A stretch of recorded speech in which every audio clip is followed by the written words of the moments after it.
Department of National Defense Secretary Gilbert Chodoro may itinama sa umunay misinformation sa nangyaring Toboso encounter. Solid Block 11 o Senate Minority, nais maging Senate President si Senator Win Gatchalian ayon kay Senator Kiko Pangilinan. International Criminal Court, itinakda na ang agenda para sa unang status conference ni FPRRD sa May 27. Former President Rodrigo Duterte, pinayagan na hindi dumalo ng personal sa status conference. Composition sa Senado, makaapekto umano sa impeachment trial ni Vice President Sara Duterte. Nagpahayag ng buong suporta ang Senate Minority o ang Solid Block 11 kay Senator Sherwin Gatchalian para maging susunod na Senate President. Sa inilabas na pahayag ni Senator Francis Kiko Pangilinan, binigyang diin niya ang kakayahan ng mambabatas na pamunuan ang mataas na kapulungan. Ayon kay Senator Pangilinan, napatunayan ng kanyang kapwa-senador na nagsilbi ring chairperson ng Committee on Finance. Ang galing at paninindigan nito, lalo na sa mga naging deliberasyon para sa 2026 national budget. Dito aniya na ipakita ni Senator Gatchalian na kaya nitong protektahan ang kaban ng bayan at tiyakin na ang pondo ay napupunta sa mga tamang proyekto na higit na kailangan ng mga Pilipino. Inilarawan din ni Senator Pangilinan si Senator Win bilang isang lider na may kakayahan, matatag at patas. Dahil sa kredibilidad ni Senator Gatchalian, naniniwala ang SB 11 na kaya nitong pagkaisahin ang iba't ibang paksyon sa Senado.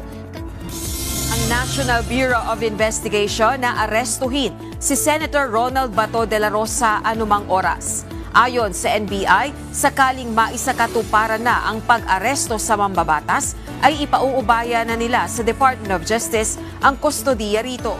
Tinawag ng Philippine National Police Criminal Investigation and Detection Group na panic firing ang ginawang pagpapaputok ng baril ng Office of the Sergeant at Arms sa Senado noong Mayo 13. Ayon kay CIDG Director Police Major General Robert Morico II, kabuang 44 na piraso ng basyo ng bala ang kanilang nakolekta mula sa 4 na baril. 36 sa mga basyo ng bala ay mula sa loob ng gusali ng Senado, habang ang 8 naman ay mula sa natagpuan sa labas. Tinawag ng reklamong inciting to sedition ang Cybercrime Investigation and Coordinating Center o CICC laban kay Reyna Mercedes Isabela Vice Mayor Jerril Harold Respicio. Kaugnay ito ng ini-upload niyang video sa kanyang social media account kung saan siya ay nasa akto umanong nanghihikayat na labanan ang pamahalaan. Willing ba kayong ibuwis ang inyong buhay para kay VP Sara Duterte? Dahil ako, willing akong ibuwis ang aking buhay. Gusto ko ang marinig ang sagot sa inyo. Handa ba kayo sa isang revolusyon? Handa ba kayong ibuwis ang inyong buhay para kay VP Sara Duterte? Ang reklamo ay inciting to sedition at inciting to rebellion in relation to Cybercrime Prevention Act. Ayon kay CICC Executive Director Undersecretary Renato Aboy Paraiso, hindi nararapat na gamitin ang social media para manghikayat ng pag-aaklas laban sa pamahalaan. Mananatili pa rin sa International Criminal Court o ICC Detention Facility si dating Pangulong Rodrigo Duterte sa The Hague, Netherlands, matapos ibasura ang kanyang hiling na interim release. Nakasaad sa desisyon ng ICC Trial Chamber 3, hindi sapat na dahilan ang katandaan at karamdaman ng dating Pangulo upang siya ay palayain dahil patuloy naman ang pagbabantay ng ICC Registry sa kanyang selda bilang isang may edad na detainee. Ang patuloy namang pagtanggi ni FPRRD sa pagkilala sa jurisdiksyon ng ICC sa kanyang kaso ay nagpapakita umano na posibleng hindi ito susunod sa mga itatakdang mga panuntunan kung sakaling ipagkakaloob sa kanya ang pansamantalang kalayaan.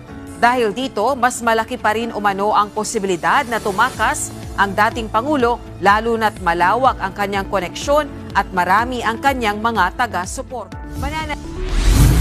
Naglabas ang Trial Chamber 3 ng International Criminal Court o ICC ng isang kautusan kahapon para sa kauna-unahang status conference sa kaso ni dating Pangulong Rodrigo Roa Duterte.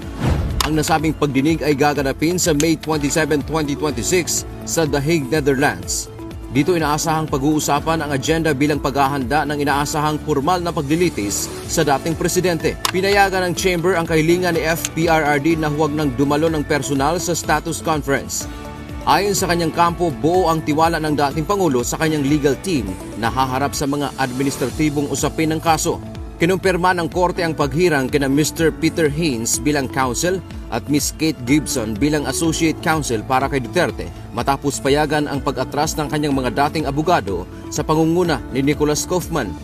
Kabilang sa mga tatalakayin sa May 27 ang posibleng petsa sa pagsisimula ng paglilitis o trial. Ang dami ng mga saksing ihaharap ng prosekusyon, mga wikang gagamitin sa korte at ang mga protocol para sa mga proteksyon ng mga saksi. Tatalakayin din ang mga aplikasyon para sa partisipasyon ng mga biktima sa kaso. Samantala, tinanggihan ng korte ang hiling ng legal representative ng mga biktima na si Gilbert Andres na dumalo sa pamamagitan ng remote video link dahil sa mga isyu sa seguridad ng koneksyon para sa mga private session. Ang status conference ay tinakdang maging bukas sa publiko. Ngunit maaaring magsagawa ng mga pribadong sesyon ang korte kung kakailanganing talakayin ang mga sensitibong impormasyon tungkol sa mga seguridad ng mga saksi. Rekomendang kasuhan si Senator Rodante Marcoleta ng plunder at indirect bribery dahil sa pagtanggap ng milyong halaga ng campaign donations. Ayon sa reklamong inihain ng Field Investigation Bureau ng Deputy Ombudsman, walang nakasaad sa Statement of Contributions and Expenditures o SOSE ni Senator Marcoleta noong 2025 national and local elections na anumang cash o in-kind contribution. Ngunit noong January 2025, nagbigay umano sina Defensor, Espiritu at Viray ng 30, 25 at 20 million o kabuang 75 million pesos para sa kampanya ni Marcoleta. Bandang alas 9 kaninang umaga nang dumating sa lalawigan ng Negros Occidental si National Defense Secretary Gilberto Teodoro. Pagdating sa lalawigan, nakipagpulong ito kay Negros Occidental Governor Eugenio Jose Lacson kung saan pinag-usapan nila ang ilang mga paglilinaw patungkol sa nangyaring Toboso encounter noong Abril. And I'm here to correct that misimpression and misinformation. And I am 100% sure of the legitimacy hindi lang sa planning but sa conduct ng operation sa Toboso and sa Kawayan. Anong source? Anong source nila na civilian yun? Hearsay yun. Ang mga sundalo natin, nakita na armado Yung anim So anong source nila na civilian? Sa NPA yung source? What kind of credibility can you give the statement of a terrorist organization? Sunod namang pinuntahan ng kalihim ang 79th Infantry Battalion dito sa bayan ng Sagay upang kumustahin at makipagpulong sa mga sundalo. Rose, katatapos lamang nitong talk to troops ni Secretary of National Defense Teodoro at sa ngayon ay next na pupuntahan ng kalihim itong namang 15th Infantry Battalion sa bayan naman ng Kawayan. Samantala, Rose, magandang tanghali at dito nga sa Agusan del Sur ay all set na ang provincial government maging ang kagawarang pang-edukasyon ay handang-handa na para sa formal na pagbubukas nitong palarong pangbansa 2026 dito yan sa Agusan del Sur. At kanina nga, Rose, ay katatapos lang din ng media briefing at final orientation para sa mga kawani ng media na magko-cover ng Pinakitaan na ng pag-usad ang negosasyon na isinasagawa ng Estados Unidos at Iran ayon kay U.S. Secretary of State Marco Rubio. Gayunpaman, marami pa rin anya ang kailangang gawin kasabay ang pagbatikos nito sa plano ng Iran na tolling system sa Strait of Hormuz. Nagtutulong-tulong na rin ang ilang bansa gaya ng Pakistan at Qatar para sa diplomasyang pagkakasundo ng dalawang bansa. There's been some slight progress. I don't want to exaggerate it, but there's been a little bit of movement, and that's good. The fundamentals remain the same. Iran can never have a nuclear weapon. It just cannot. This regime can never have nuclear weapons. And to achieve that, we're going to have to address the issue of enrichment. We're going to have to address the issue of the highly enriched uranium. And then added to this, of course, is the issue of the Straits. Iran is trying to create a tolling system.